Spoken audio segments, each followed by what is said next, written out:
Claire navigated her wheelchair through the narrow hallway of their modest home, her practiced movements as graceful as they were determined. She paused by the kitchen doorway, the smell of oatmeal wafting toward her, a small comfort in their daily routine. The house was quiet, except for the faint scratching of Daniel's pencil against paper at the dining table. Daniel was 9, with soft curls that framed his serious brown eyes. He sat hunched over his notebook, a furrow in his brow that didn't belong on a child so young. His small hand gripped the pencil tightly as he erased and rewrote the same line over and over. Claire watched him for a moment before speaking. "You'll wear a hole through the page, baby. What's got you so focused this morning?" Daniel looked up briefly, offering a half smile before his gaze returned to the paper. "Just trying to get it right." That was Daniel, always trying, always carrying more than he should. Claire knew he wanted to be strong, for her, for himself, but lately, his smiles had been harder to come by. She adjusted her position in her wheelchair, a faint ache in her lower back reminding her of the years that had passed since the accident that changed her life. Claire had been an athlete once, running track and breaking records, until a single moment of heroism altered her course forever.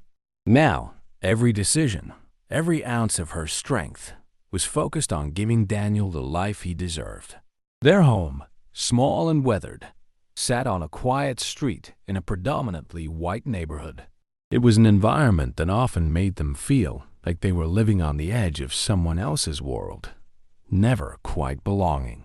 The glances from neighbors, the polite but distant interactions, it was a constant reminder that they were different, outsiders in a place where conformity was unspoken law.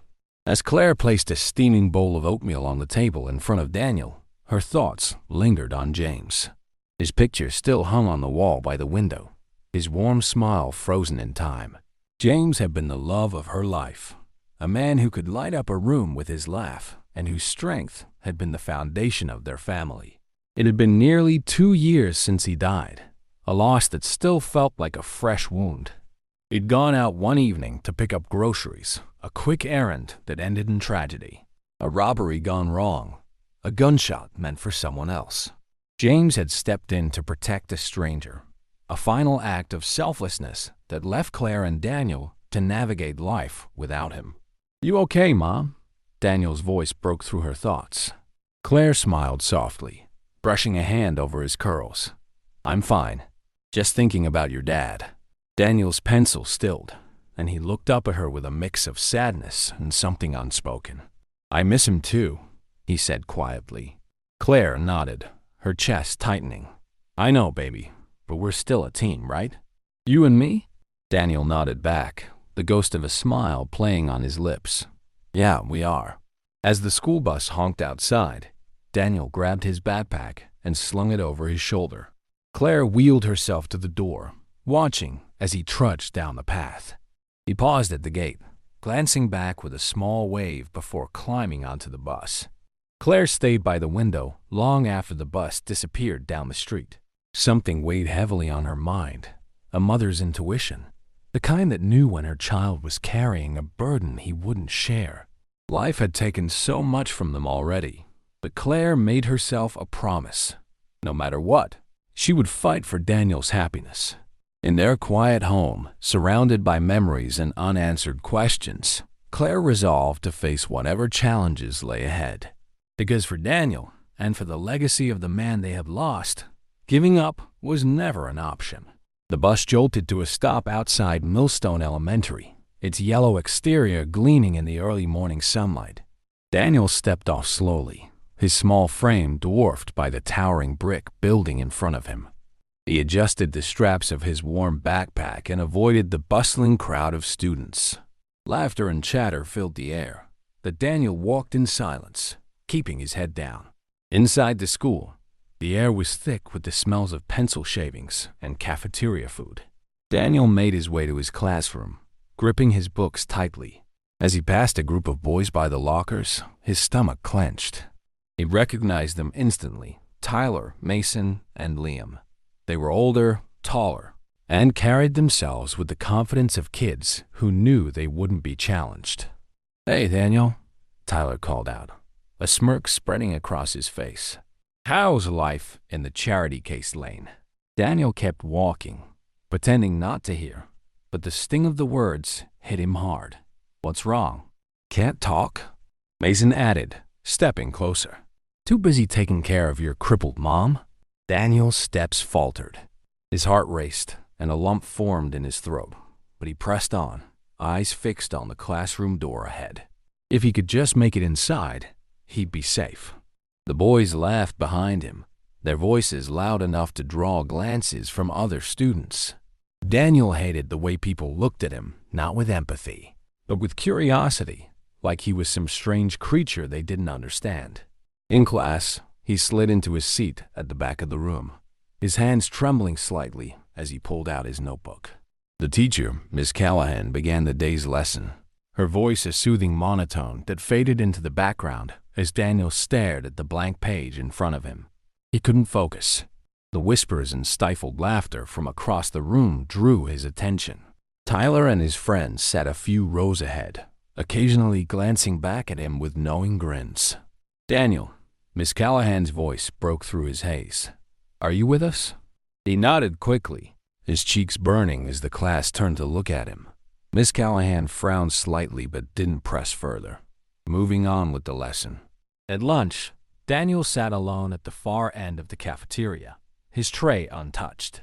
He used to sit with a few classmates, kids who didn't mind his quiet nature, but over time, the weight of the bully's words had driven a wedge between him and everyone else. No one wanted to be seen with the kid who was a target. As he picked at his sandwich, a shadow loomed over him. He didn't need to look up to know who it was. Nice lunch, Tyler sneered, snatching the sandwich from Daniel's tray. Is this all your mom can afford? Daniel clenched his fists under the table, his appetite gone. Leave me alone, he muttered, his voice barely audible. What was that? Tyler leaned in, his face inches from Daniel's. Speak up, loser. The laughter that followed was too much. Daniel grabbed his tray and bolted for the bathroom, ignoring the whispers and stares as he passed. Inside the cramped stall, he set the tray on the floor and locked the door. His chest heaved as he fought to hold back tears. For a few moments, the bathroom was quiet, and Daniel let himself breathe.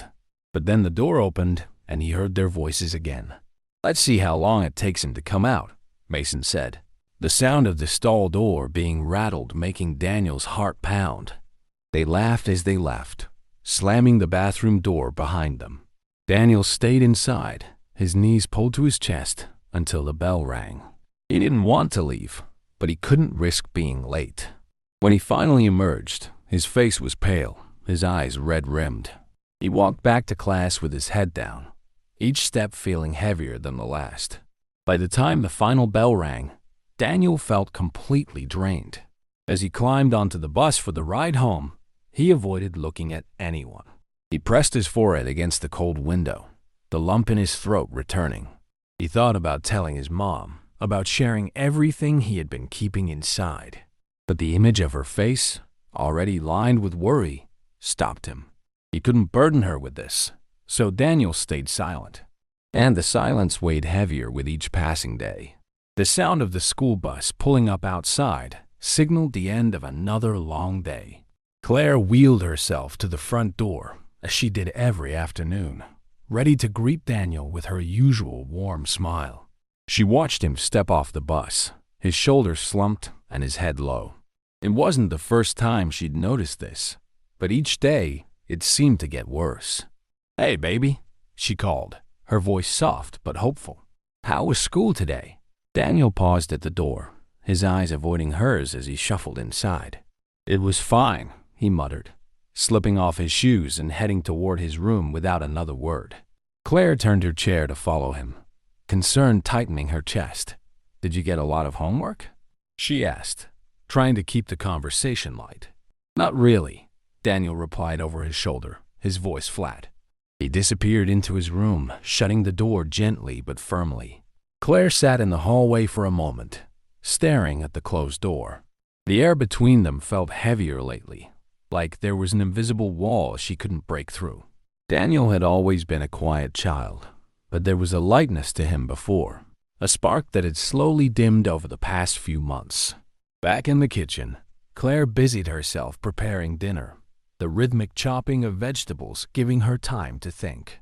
She replayed the moments she'd noticed Daniel withdrawing, the mornings when he hesitated to get on the bus, the evenings when he spent hours alone in his room. There were excuses for everything. He was tired. He had a lot of homework. He just needed some time. But Claire knew better. She had seen this kind of silence before in herself after James's death. When dinner was ready, Claire called out, "Daniel, food's on the table." She waited, listening for the familiar sound of his door creaking open. A few moments later, he emerged, his face blank and his steps slow. They ate in near silence, the clinking of utensils the only sound between them. Claire watched him carefully, noticing how he pushed the food around on his plate more than he ate it. He looked up occasionally, catching her gaze, and each time she gave him a small smile, hoping it would ease whatever weight he was carrying. But Daniel's eyes seemed far away, lost in a world he wasn't ready to share. After dinner, as Claire cleared the table, she decided to try again. "Daniel," she said, her tone gentle, "can we talk for a minute?" Daniel hesitated, standing by the sink with his plate in hand. "About what?" he asked cautiously. Claire gestured to the chair beside her. "Sit with me. I just want to check in." Reluctantly, Daniel set his plate down and slid into the chair. He stared at the table, his fingers tracing patterns on the wood grain. "I've noticed you've been quiet lately," Claire began. "You're not your usual self, and that's okay. But if something's bothering you, you can tell me, right?" Daniel shrugged, his shoulders lifting and falling in a motion that felt rehearsed. "I'm fine, Mom, really." Claire reached across the table, placing her hand over his. "Daniel, I know things haven't been easy for us. Losing your dad, it changed everything.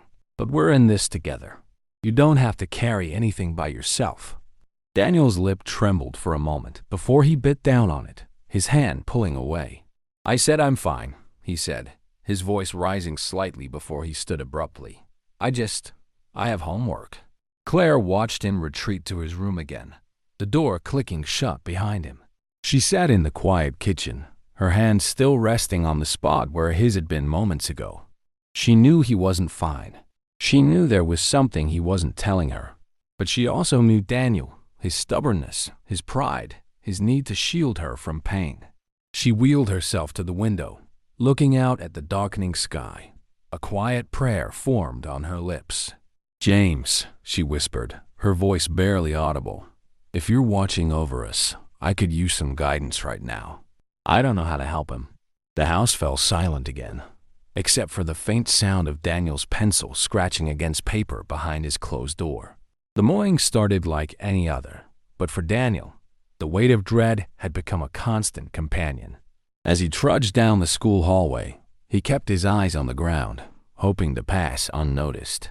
He clutched his books tightly, his knuckles white, as though holding on to them might shield him from the whispers and sneers he knew were coming.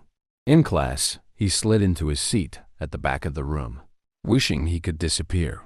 Miss Callahan greeted the students with her usual bright voice, oblivious to the tension simmering in Daniel's world.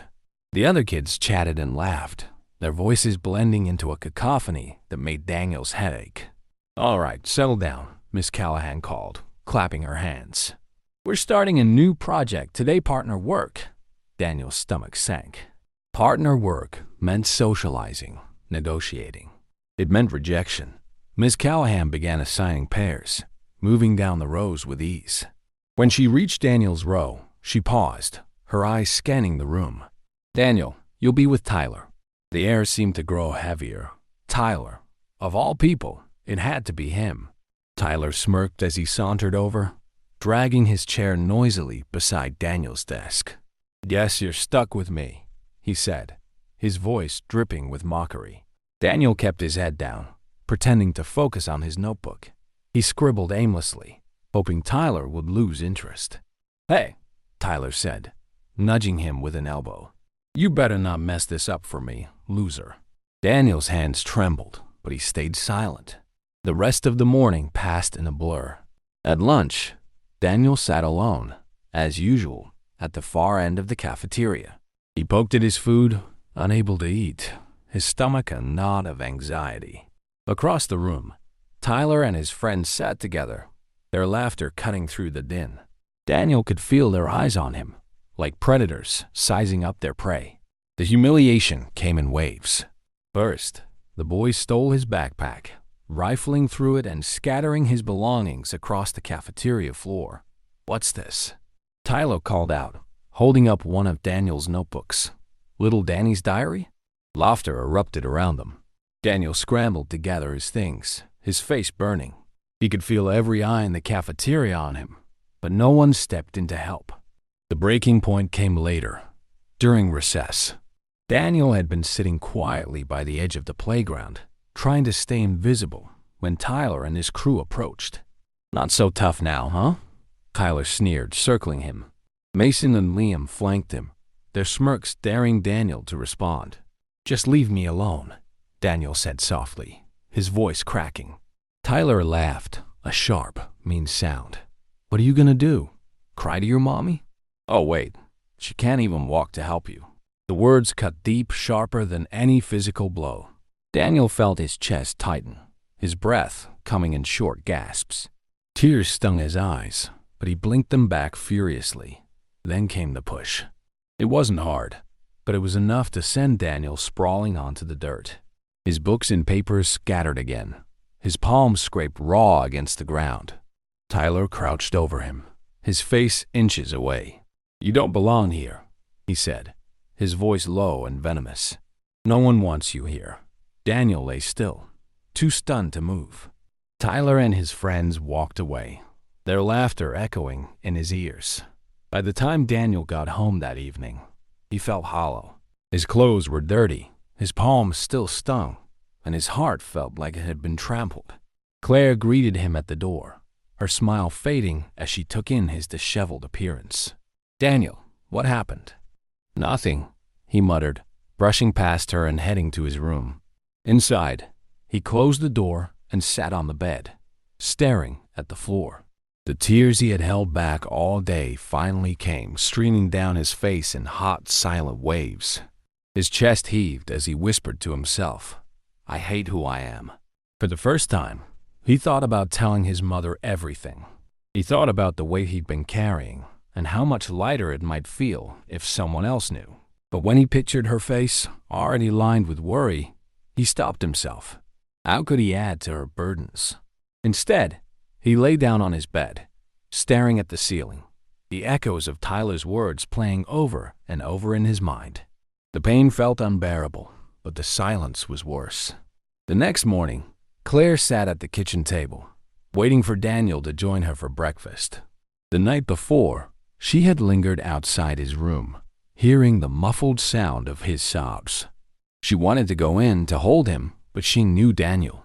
If he wasn't ready to share, he would shut down completely if she pushed too hard. When Daniel finally appeared, his eyes were puffy, his movements slow. He avoided her gaze as he slid into the chair across from her. "Morning," Claire said softly. "Morning," he mumbled, staring at his bowl of oatmeal without picking up his spoon. She watched him for a moment, her heart aching. "Daniel, I know something's wrong," she said gently. "I've given you space, but I need you to talk to me. Please." Daniel froze, his spoon hovering over the oatmeal. After a long pause, he set it down and looked at her, his eyes brimming with tears. "It's the kids at school," he whispered. They hate me. They say things about you, about Dad. And they..." His voice broke as the tears came, and he buried his face in his hands. Claire's chest tightened, anger and sadness swirling inside her. She wheeled around the table and pulled Daniel into a tight hug. "Oh, baby," she said, her voice trembling. "Why didn't you tell me sooner?" "I didn't want to make things harder for you," Daniel sobbed into her shoulder. "You are never a burden," Claire said firmly, pulling back to look him in the eye. "Do you hear me? Never. And no one gets to treat you this way. I'm going to fix this." After sending Daniel to school, Claire picked up the phone and called the principal's office. Her voice was calm but firm as she demanded a meeting with the school administration that afternoon. When she arrived at Millstone Elementary, the receptionist barely concealed her surprise at seeing Claire in her wheelchair. Claire didn't flinch. She wasn't here to make anyone comfortable. She was here to protect her son. The principal, Mr. Harris, greeted her with a polite but detached smile. "Mrs. Edwards, please have a seat," he said, gesturing to a chair across from his desk. Claire maneuvered her wheelchair into position, her eyes meeting his without hesitation. "Thank you, but I'll stay where I am." Mr. Harris cleared his throat, clearly taken aback. "What seems to be the issue?" Claire's voice was steady, but her words were sharp. "My son, Daniel, has been bullied for months. He's been called names, humiliated, and physically pushed around, and your teachers have done nothing to stop it." Mr. Harris's expression shifted to one of practiced concern. "I'm sorry to hear that. Bullying is a serious issue, and we take it very seriously." "Do you?" Claire challenged. "Because from where I'm sitting, it seems like you've turned a blind eye. Daniel is just a child, and he's been suffering in silence because he didn't think anyone here would protect him." Mr. Harris sighed. "I understand your frustration, Mrs. Edwards, but these situations are complicated. We'll investigate, and if necessary, we'll take appropriate action." Claire leaned forward, her voice firm. "This isn't about waiting for appropriate action. It's about creating a safe environment for every child in this school, including my son. I'm not leaving until I know something is being done." The door opened suddenly, and Miss Callahan, Daniel's teacher, stepped in. She looked flustered but determined. "I've been meaning to speak with you, Mr. Harris," she said. "I've noticed Daniel has been struggling, and I've reported incidents before, but they weren't followed up on." Mr. Harris shifted uncomfortably in his chair. "We'll handle this, Miss Callahan," he said curtly. Claire's eyes narrowed. "I want accountability, Mr. Harris, and I want it now." By the time the meeting ended, the school had promised to launch an immediate investigation and to implement measures to address bullying more effectively. Claire left the office with her head held high, but her heart remained heavy. When she picked Daniel up that afternoon, he looked at her with a mixture of curiosity and hope. "What happened?" he asked quietly. Claire smiled, reaching out to touch his shoulder. "I let them know that no one messes with my son." For the first time in weeks, Daniel smiled, a real, genuine smile. It was small, but it was enough. Claire knew the battle wasn't over, but for now, she had taken the first step in giving Daniel the protection and support he deserved. The house was quiet that evening, but the air was lighter than it had been in weeks. After dinner, Claire sat at the kitchen table, flipping through a folder of documents the school had given her, a plan outlining their investigation into the bullying. Daniel was in his room, working on a drawing. He hadn't said much, but Claire could see the faint relief in his demeanor. It gave her hope. Her thoughts were interrupted by a knock at the door. Pushing her chair back, Claire wheeled herself to answer it. Standing on the porch was Miss Callahan, Daniel's teacher. She held a small stack of papers and an apologetic expression. "Miss Callahan," Claire said, surprised. "Is everything all right?" "Yes, Miss." Callahan hesitated, glancing down at the papers in her hands. "I wanted to personally apologize. I should have acted sooner to protect Daniel, and I deeply regret that I didn't. I'm here because I want to do better, for him and for every child." Claire studied her for a moment, then nodded. "Come in." Miss Callahan stepped inside, her eyes scanning the modest living room. As they sat at the table, she placed the papers down. "These are some notes I've gathered about incidents involving Daniel. I wanted you to see that I'm taking this seriously." Claire looked over the notes, her heart sinking at the details of the taunts and humiliation her son had endured. But as she read, Miss Callahan's expression shifted, her gaze lingering on Claire with growing recognition. "Mrs. Edwards, Miss," Callahan said softly. "Forgive me if this sounds intrusive, but were you once an athlete?" Claire blinked, caught off guard. "I was. Why do you ask?" Miss Callahan hesitated, then reached into her bag and pulled out her phone. She tapped the screen a few times before showing Claire a photo, a grainy newspaper clipping of a younger Claire. Mid-sprint, her face determined and fierce. "I thought so," Miss Callahan said. "I remember reading about you when I was younger. You were a track star, but there was another story. The one about the accident." Claire's chest tightened. It wasn't something she spoke about often, not even with Daniel. But seeing the genuine admiration in Miss Callahan's eyes, she nodded. "That's me. What happened?" Miss Callahan asked gently. Claire exhaled slowly, her mind drifting back to that day. "It was during a regional meet. I was at the top of my game, set to qualify for nationals. But on my way back to the locker room, I saw a car veering out of control toward a child. There wasn't time to think. I ran. I pushed the child out of the way, but the car hit me instead." Miss Callahan's eyes widened. "That's incredible. You saved a life." Claire gave a small, bittersweet smile. "I lost the use of my legs, but the child lived. That's what matters." As they spoke, Daniel appeared in the doorway, his sketchbook in hand. He had heard snippets of their conversation and now stood frozen, his eyes wide. "Mom," he said softly, "is that true?" Claire turned toward him, her expression tender. "Yes, Daniel, it's true." Daniel walked closer, his sketchbook forgotten. "Why didn't you tell me?" Claire sighed. "I didn't want you to see me as anything other than your mom. Being a hero, it's not about the recognition. It's about doing the right thing, no matter the cost." Daniel's eyes filled with something new pride. He stepped forward and wrapped his arms around her, burying his face in her shoulder. "You're amazing," he whispered. For the first time, Claire felt a weight lift. She had spent so long carrying her own pain silently, but now she saw it had given Daniel a strength he didn't yet realize he possessed. Miss Callahan smiled warmly. "Thank you for sharing that, Mrs. Edwards. I think Daniel's classmates should know who his mother is." Claire shook her head. "No, this isn't about me. It's about making sure Daniel and every child in that school feels safe and valued." Miss Callahan nodded. "I understand. But knowing what you've been through, it's inspiring. I'll make sure Daniel feels supported from now on." After Miss Callahan left, Claire and Daniel sat together on the couch. Daniel's arms stayed wrapped around her, as if he never wanted to let go. "I'm proud of you, Mom," Daniel said, his voice steady. "And I want to be like you, brave." Claire kissed his forehead, her heart swelling with love. "You already are, baby. You already are." For the first time in a long while, the house felt full not with noise, but with hope.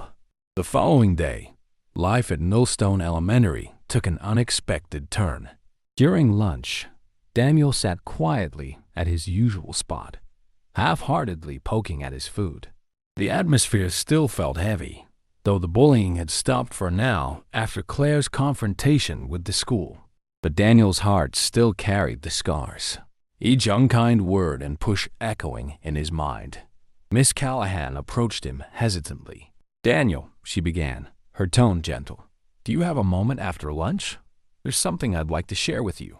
Daniel nodded, unsure of what to expect.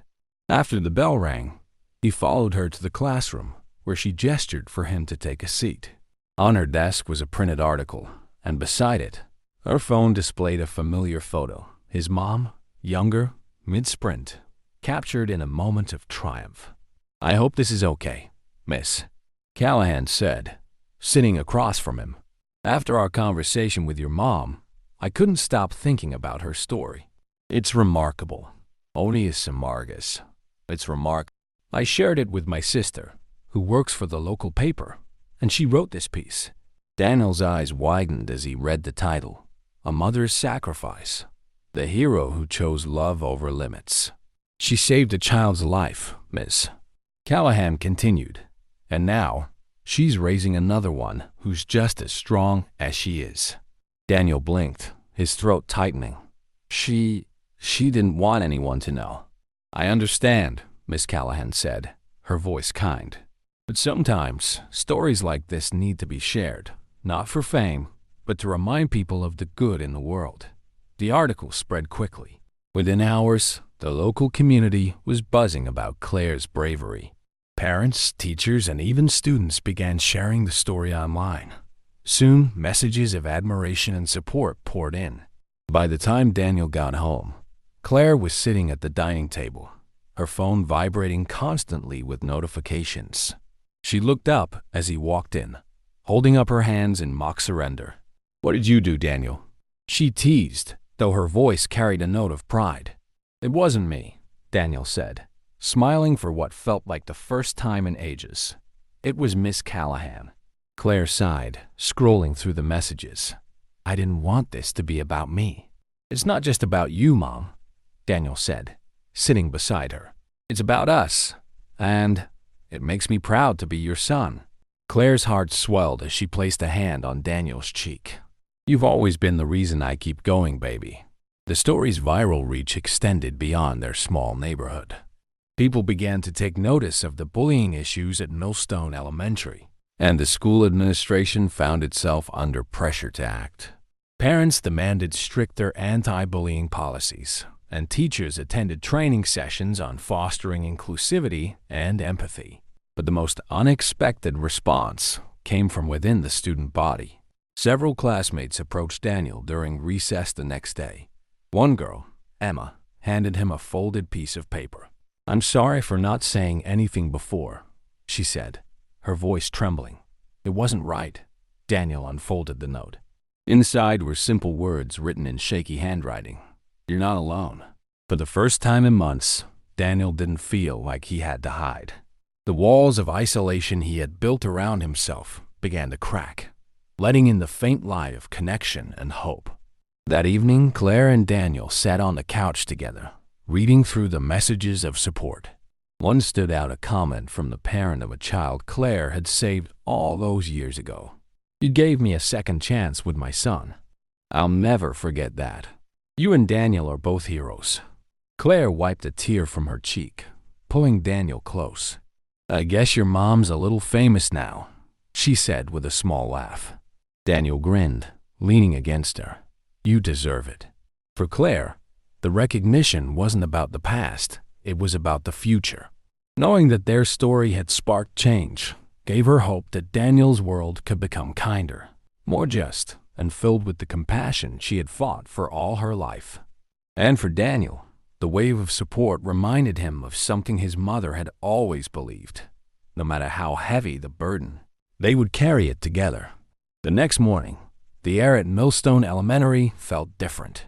Daniel walked through the school gates with a hint of confidence, his shoulders just a little straighter. Though the weight of the past still lingered, the viral story about his mother had sparked something new in him, a quiet determination to face the world, not hide from it. In the hallway, some students waved or smiled at him, gestures that were unfamiliar but welcome. Daniel noticed a group of kids by the lockers, whispering and glancing his way. For the first time, he didn't lower his head. Instead, he walked past them, his eyes steady.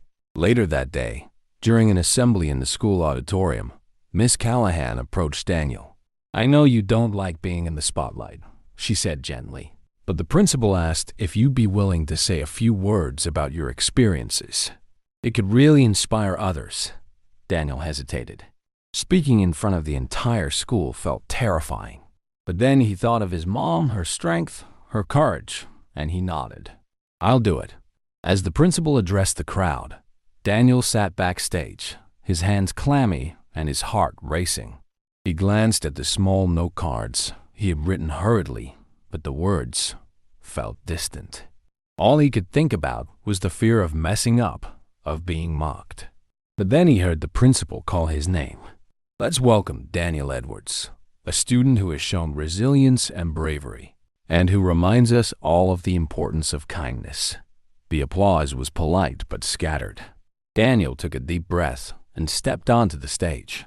The bright lights blinded him for a moment, and the sea of faces blurred together. His legs felt shaky as he gripped the microphone stand. "Hi," he began, his voice small and shaky. "I'm Daniel.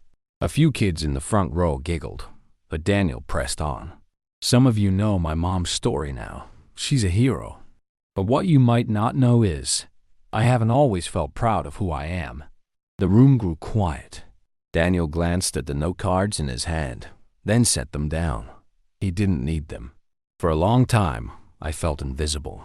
Or worse, like I didn't belong. Some people made me feel like I wasn't good enough because of the color of my skin, or because my family is different. They made fun of my mom, even though they didn't know how strong she really is. His voice grew steadier as he continued. But my mom taught me something important. Being strong doesn't mean you have to fight alone. It means standing up, even when it's hard. And it means asking for help when you need it. Daniel paused, his eyes scanning the room. If you've ever felt like I did, like you didn't matter, know that you do. Everyone matters. And we're all stronger when we stand together. The auditorium was silent for a moment before a ripple of applause began. It grew louder, filling the room. Miss Callahan clapped from the side of the stage, her eyes shining with pride. Daniel felt his cheeks flush, but for the first time, it wasn't from embarrassment. It was from something else, pride. After the assembly, several students approached Daniel. Some apologized for not stepping in sooner. Others shared their own stories of feeling alone or being bullied. Daniel listened, his heart growing lighter with each conversation. When he got home that afternoon, he ran inside, his face lit with excitement. "Mom," he called. Claire wheeled into the room, smiling at the sound of his voice. "What's got you so worked up?" "I spoke at the assembly today," Daniel said, his words tumbling out in a rush. "I told everyone about you, about how strong you are. And I think I helped some kids." Claire's eyes filled with tears as she pulled him into a hug. "I'm so proud of you, Daniel. So proud." That night, as Daniel lay in bed, he thought about the day. For the first time in what felt like forever, he didn't dread going to school the next morning. He had found his voice, and with it, the beginnings of a new sense of purpose. Over the next few weeks, Daniel noticed small but meaningful changes at Millstone Elementary. Students who once ignored him now greeted him in the hallways. Some invited him to sit with them at lunch. Though hesitant, Daniel felt a weight lift as kindness replaced isolation. Claire saw the transformation too. At dinner, Daniel shared school stories without the hesitations of before. He seemed lighter, more open, and for the first time in months, truly happy. One afternoon, Claire was surprised to find a stack of letters in the mailbox. She opened the first one, her eyes widening. "Dear Claire, your story gave me the courage to speak out about the bullying my son faced. Thank you for being an inspiration." Another letter thanked her for her bravery and resilience. Reading through them, Claire's heart swelled with pride and gratitude. When Daniel came home, she showed him the letters. "They're for you, Mom," he said with awe. "They're for us," Claire corrected, hugging him tightly. "We did this together." Meanwhile, the school began implementing anti-bullying programs and workshops. Teachers received training to better identify and address issues, and a peer support group was formed. Miss Callahan kept Claire updated, often crediting her and Daniel for sparking change. Even Tyler, Daniel's former bully, surprised him. One day after class, Tyler approached, his usual smirk replaced with hesitation. "Hey," Tyler muttered, hands in his pockets. "I just wanted to say I'm sorry for everything." Daniel paused, his emotions conflicted. Finally, he nodded. "It doesn't make it okay, but thanks." At home, Daniel told Claire about Tyler's apology. She smiled softly. "Forgiveness isn't for them, Daniel. It's for us to let go of the anger." That evening, Daniel showed Claire a new drawing. A woman in a wheelchair saving a child from danger. "That's you," he said proudly. Claire hugged him, her voice breaking. "And that's you, my hero." Together, they had turned their pain into strength, inspiring not just themselves but an entire community. If this story moved you, like, comment, and subscribe for more inspiring tales. Share to remind others of the power of resilience and compassion.